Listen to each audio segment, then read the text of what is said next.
मैदानावरती आलाय तन्मय. आता बंटी दादा, तन्मयच्या कांद्यावरती जबाबदारी आहे.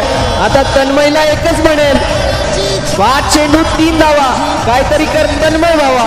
केली तर फक्त आणि फक्त आता तुझी हवा. आता 5 चेंडू आणि 3 धारी आहे. तन्मयसाठी जोरदार टाळ्या होऊन जाऊ द्या.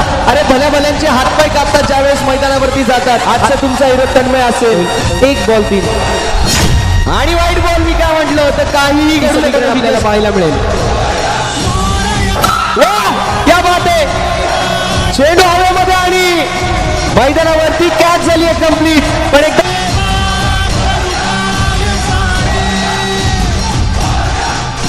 बघा तो छोटा मुलगा, बघा त्याच्या डोळ्यामध्ये पाणी आलंय. तो संघ जरूर सामना हारला, पण त्या पोराने सर्वांची मने जिंकली. कमालीचा एफर्ट पाहायला मिळाला त्याच्या वतीने. कमी वयामध्ये हेच आपल्याला ग्रामीण क्रिकेट शिकवतो की आपलं वय हे मॅटर करत नाही.